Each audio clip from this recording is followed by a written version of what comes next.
কথায় বলে না যে কারো বাড়ি পুরা যায় আর কেউ বাড়ি পুরায় আলু পুরা খায়, বুঝছেন?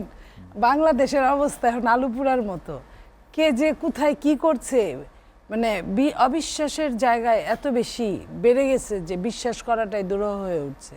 যে কোনো কিছু এই দেশে, বাংলাদেশ সমস্ত অসম্ভব সম্ভবের দেশ, সব কিছুই ঠিক হতে পারে। এই যে হঠাৎ করে এরকম ভারতের সাথে সম্পর্কটা, এটা কিন্তু চিন্তাই করা যায় না যে হঠাৎ করে এমন পর্যায়ে চলে যাবে। এরকম কিন্তু কোনো কিছু বলেন না, বিনা মেঘে বজ্রপাত। সেই সাথে আজকে আপনি জানেন কিনা যে আমাদের নেতা জনাব তারেক রহমান উনি বলেছেন কথার পালা শেষ, এবার এখন কাজের পালা শুরু। আপনি যেটাই বলেন না কেন, আপনাকে এখন নির্বাচন দিতেই হবে, আপনাকে ওইটা নিয়ে কথা বলতেই হবে, সমস্যা যতই হোক। সেটা যে একদিকে, আরেক দিকে নির্বাচন থাকবে। ভারতের সাথে যে টানাপোড়েনটা, সে টানাপোড়েন আপনার 5ই আগস্টের পর থেকে একটু বেশি হয়েছে। এটা স্বাভাবিক যে বাংলাদেশের পতিত প্রধানমন্ত্রী তৎকালীন, উনি সেই জায়গায় ঠাঁই নিয়েছে। পৃথিবীর কোনো দেশ তাকে মেনে নেয় নাই, ভারত তাকে নিয়েছে। অথচ ভারতের সাথে আমাদের একদম 3 পাশে ভারত, এক পাশে আমরা, আমাদের দেশের 3 পাশেই তারা আছে। তো সেইখানে তাদের সাথে আমাদের সম্পর্ক সমস্ত দেশের সাথে ভালো হওয়ার কথা, একটা দলের সাথে না। আমরা এটা চাই নেই, আশা করি নেই, কিন্তু তারা করছে। এখন ভারত কার দিকে দৃষ্টি দিয়ে হঠাৎ করে, বলা নাই কয়া নাই, আপনি দেখেন যে ইসকনের পতিত নেতা, ইসকন থেকে বহিষ্কৃত নেতা, সেই নেতা হঠাৎ কি হলো, সে রাষ্ট্রদ্রোহিতার মতো একটা অপরাধ করে ফেললো, জঘন্য অপরাধ। সে অপরাধে একজন নাগরিক হিসেবে, বাংলাদেশের নাগরিক হিসেবে তাকে অ্যারেস্ট করা হয়েছে। এইখানে কিন্তু আমি সরকারের কোনো ভুল ভ্রান্তি কিছুই বলবো না। এটা আমার জন্য, আপনার জন্য যদি একই অপরাধের শাস্তি হয়, ওনার জন্য কেন হবে না? সংখ্যালঘিষ্ঠ বলে কি হবে না? এখানে আমাদের প্রথম পরিচয় হচ্ছে আমরা এই দেশের নাগরিক। নাগরিক হিসেবে নাগরিকের আমরা যেমন সুযোগ সুবিধা গ্রহণ করি, ঠিক আমরা যদি নাগরিকত্ব সুযোগের অতিরিক্ত করতে যাই, তাহলে সেটার জন্য আমাদের কাছে শাস্তি অবধারিত থাকে।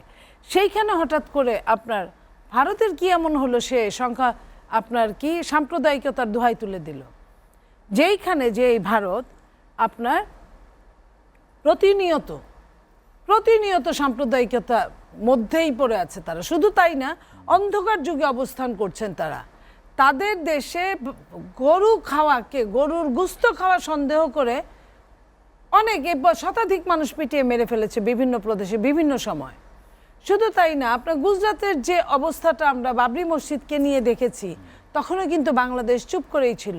বাংলাদেশি হিন্দুদের কিন্তু ওই ধরনের কোনো সমস্যা ছিল না। বাংলাদেশ সমস্ত সম্প্রীতি আপনার সাম্প্রদায়িকতার ঊর্ধ্বে একটা দেশ।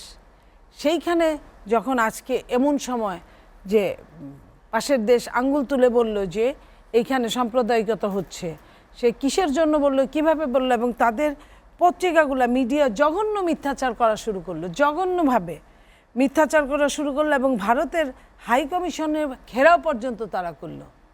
এখানে কিন্তু আমি মানে স্বচ্ছ চোখে আমি অস্বচ্ছ দেখছি। এটা আমি বলবো যে একটা সরকার যখন, একটা দেশের সরকার যখন দুর্বল হয়, তখন এরকম ঘটনা ঘটতে পারে। এই ভারতের সঙ্গে কিন্তু আমাদের সাম্প্রদায়িকতা নিয়ে আগেও টুকটাক যে কথা হয় নাই তা কিন্তু না, আগেও যে সমস্যা হয় নাই তা কিন্তু না, কিন্তু কখনোই এরকম একদম মিথ্যাচার করে এইভাবে সারা বিশ্বে জানান দিতে পারে নাই। মমতার মতো একজন মানুষ, যাকে কিনা মুসলিম ভোটে পাশ করানো হয়, সেও কিন্তু বলে ফেললো যে প্রথম কথাই বলে ফেললো জাতিসংঘের কাছে বলা দরকার, জাতিসংঘের কাছে বলা উচিত। এবং সে মোদিকে কি বলল যে মোদি, আমার তো ওই ক্ষমতা নাই, আমি তো জাতীয় ঐক্য ডাক দিতে পারি না, মোদিকে জাতীয় ঐক্য ডাক দিতে বলা হলো। ঠিক একইভাবে বাংলাদেশেও তো তখন আর উপায় থাকে না, জাতীয় ঐক্যের ডাক সরকার দিয়েছে, আমি সরকারকে ধন্যবাদ জানাই, এবং আমরাও জাতীয় ঐক্যের সাথে এইখানে একমত, এখানে নো ডাউট সবাই। আমি মনে করি এখানে 4 জন আছে, 4 জনের কেউই আর বাইরে যাওয়ার কথা না।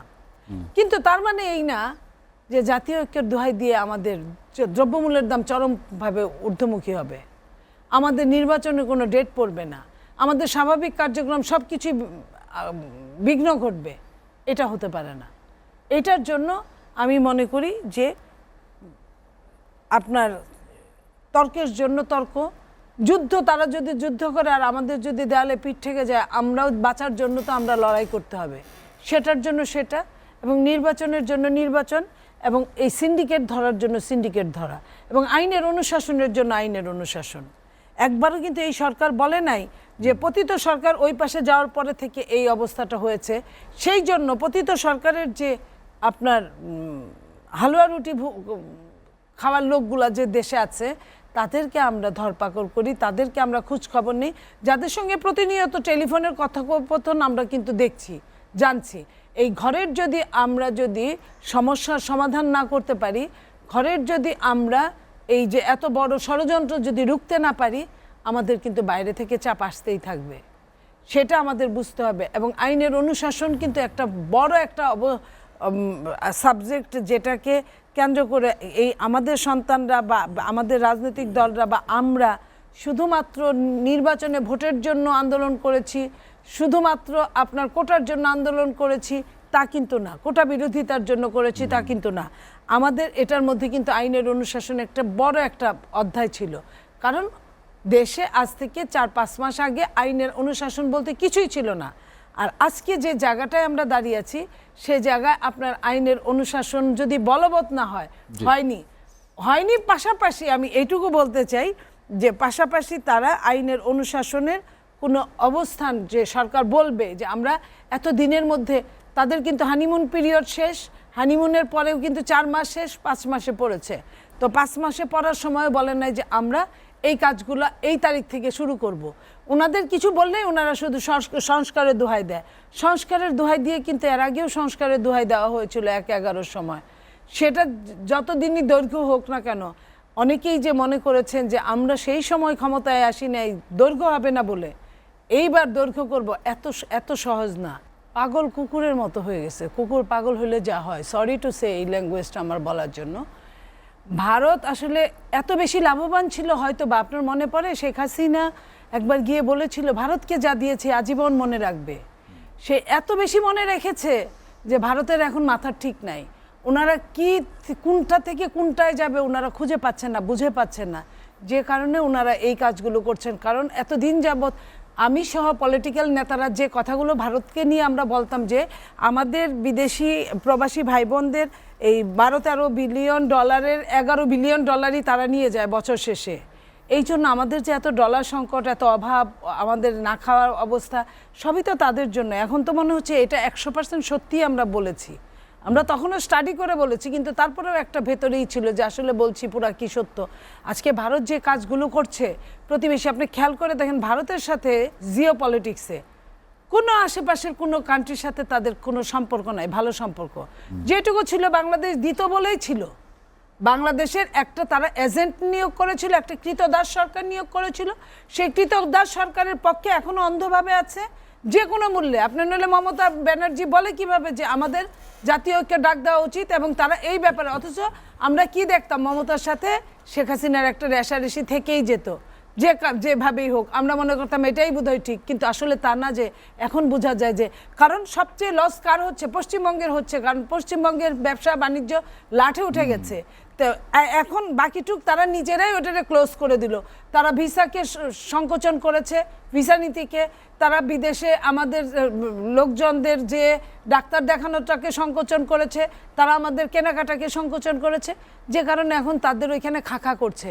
এই যে ভারতের যে কাজগুলো আমাদের সাথে করেছে, সেটা ভারতের আবার যদি আমাদের সাথে এই সেম ঘটনা ঘটে জিও পলিটিক্সে, এটাও তো সত্যি আরেকজন দাঁড়িয়ে যাবে আমার সাথে। ভারত যখন আমাকে নির্লজ্জভাবে আমাকে ধ্বংস করার জন্য আসবে, আমি বিশ্বাস করি চায়না আমার পাশে দাঁড়িয়ে যাবে, কিংবা আমেরিকা এসে আমার পাশে কিছু না হলেও দাঁড়াবে। এটা জিও পলিটিক্সের বর্তমান রীতি, সেই রীতি অনুযায়ী আমি কথাটা বললাম। তখন কি হবে, ভারত নিজেই কিন্তু অন্যদেরকে একঘরে করতে গিয়ে নিজেরা একঘরে হয়ে যাবে। তো নিজেরা যখন একঘরে হবে তখন কিন্তু তাদের সালা সবই গেল। কারণ আজকে এত বছর পরে আমরা আগে বলতাম ভারত যে স্বাধীনতায় আমাদের সহযোগিতা করেছে বা এই যুদ্ধটা লাগিয়ে দিয়েছিল, সেটা তাদের একান্ত স্বার্থে, তাদের স্বার্থেই এটা ব্যবহার হয়েছে। আজকে 50-54 বছর পরে বাংলাদেশের মানুষকে কতটা তারা কষ্ট দিলে প্রত্যেকটা দলমত নির্বিশেষে ভারতের এন্ট্রিতে চলে গেছে। আপনার যেমন বিএনপি, আমি বলি বিএনপি মনা, এটুক শেষ করি, তেমন আপনার হুজুররা তো আছে, এটা থাকবে, এটা ধরে নিলাম, কিন্তু অন্তর্বর্তীকালীন সরকার ভারতের বিপক্ষে যাবে, এটাও কিন্তু একটা চমক। এটাও তারপরে বাম সংগঠন যারা করে তারাও যে তাদের বিপক্ষে চলে যাবে এইভাবে, এটাও কিন্তু আরেকটা বড় চমক। সো দ্যাট প্রত্যেকটা মানুষ দিন শেষে কিন্তু নিজের লাভটা বুঝে, এবং দিন শেষে এই দেশটা আমাদের, আমি আপনি এটাই হচ্ছে আমাদের। এই আমাদের দেশটার জন্য আমরা সব কিছু করতে পারি, জীবন দিতে পারি, এবং আমাদের যারা প্রতিনিয়ত গরিব থেকে গরিবতর বানাচ্ছে তাদের জন্য আমাদের কোনো রকম অনুকম্পা থাকার কথা না, থাকবেও না।